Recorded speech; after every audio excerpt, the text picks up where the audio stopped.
పేరు వాని పేరు? నా పేరు చంద్రమ్మయ్య. ఎన్నేళ్ళ ఇక్కడ ఉండవాటి? ఇక్కడ ఉండబట్టి ఇప్పుడు 20 ఏండ్లు 20 ఏళ్ళు 20 ఏండ్ల సంది ఉన్నాం.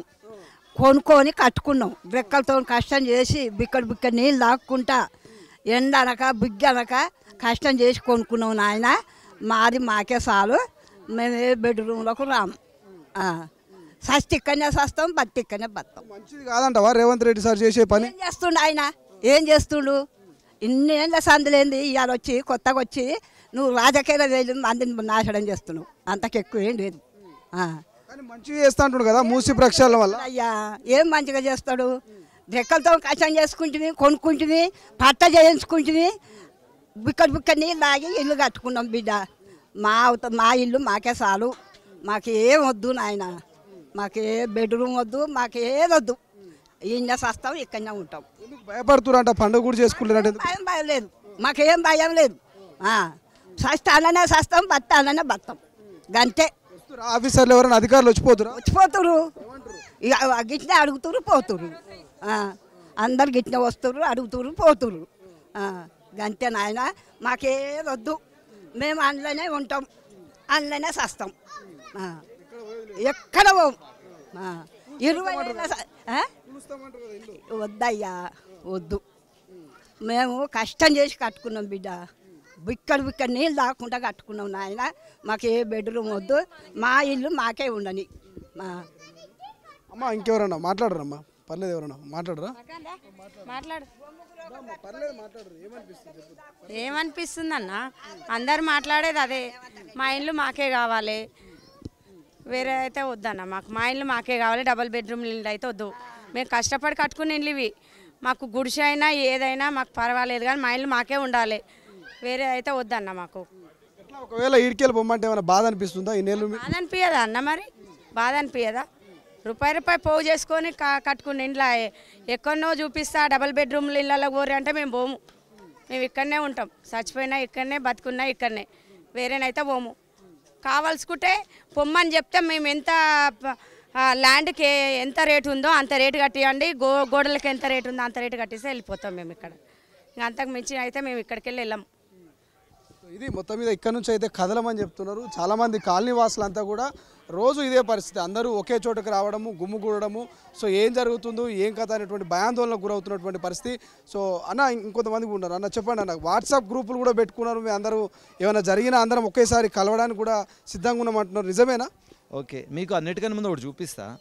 ఇది చూడండి, ఇది బఫర్ జోన్. ఇక్కడ చూడండి, ఇది బఫర్ జోన్. ఇది చూడండి ఎన్ని వంకలు తిరిగిందో. ఆఖరికి పోలీస్ అకాడమీ కూడా ఉంది బఫర్ జోన్లో. ఇంకా పోలీసులకే దిక్కు లేదు. మనం ఏంది వాట్సాప్ గ్రూపులు పెట్టినాం, జేఏసీ గ్రూపులు తయారు చేసినాం, అన్నీ చేసినాం. ఎందుకు చేస్తున్నాము అంటే మా బతుకులు మేము, మా ఇల్లు మాకు కావాలి. దీనికి ఒక ప్రాసెస్ ఉంది కదా సార్. ల్యాండ్ అక్విజిషన్ యాక్ట్ 2013 ఏం చెప్తుంది? దీని ప్రకారము మీరు తీసుకోవచ్చు. మూసి కాదు, ఏడైనా తీసుకోవచ్చు, మీ ఇష్టం అది. కానీ దానికి ప్రాసెస్ ఉంది. దానికి డిపిఆర్లు ఉంటాయి, దానికి బ్లూ ప్రింట్ ఉంటుంది, దానికి డిస్ట్రక్షన్ ఉంటుంది. ఓట్లు కావాలన్నప్పుడు మూసీలకే దిగి కదా అడిగారు పెద్ద పెద్దోళ్ళంతా. మరి ఇప్పుడు మాకు ఇల్లు తీసుకున్నప్పుడు అది మా జీవితం, మా పిల్లలు, మా పెళ్ళాం, మా పిల్లలు ఉండే ఇల్లు అది. దాన్ని నువ్వు తీసుకుంటున్నప్పుడు పద్ధతిగా చెప్పండి, సారీ అమ్మా మేము ఇట్లా తీసుకుంటున్నాము, మీకు అంతా మేము చేస్తాము అని చెప్పండి. ఇస్తారేమో 100 మందిలో 50 మంది ఇస్తారేమో. అన్నిటికన్నా ముందు ఒక పద్ధతి ఉంటుంది. మీటింగ్ పెట్టాలి, పిలవాలి, మాట్లాడాలి, ఒక ప్రాసెస్ ఉంటుంది. ఇప్పుడు బఫర్ జోన్ ఎవరు నిర్ధారించారు? ఒక బేస్ లేదు. ఏడికెళ్ళి తెచ్చిర్రు, ఒక బేస్ లేదు. అది 100 మీటర్లు పోతుంది, 200 మీటర్లు పోతుంది, అది ఏడికి పోతుంది ఒడికి తెలియదు అది నిజంగా చెప్పాలంటే. సో దీనికి ఒక కొలమానం లేదు. అందరూ అదే అడుగుతున్నారు. మాకు రాజకీయ నాయకుల సపోర్ట్ నిజంగా ఉన్నది.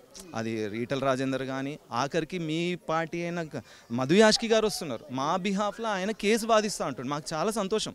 ఆయన చెప్పిన మాటకు మేము చాలా సంతృప్తి చెందినాం. ఎందుకంటే అన్నిటికన్నా ముందు మీరు చూస్తున్నట్టే మీ మీడియా వాళ్ళు మీకు బాగా తెలుసు, ఈ పర్టికులర్ మ్యూజిక్ ప్రాజెక్ట్ని తలనెత్తి మీద వేసుకొని తిరిగింది ఎవరు తెలుసా? రాజశేఖర్ రెడ్డి గారు.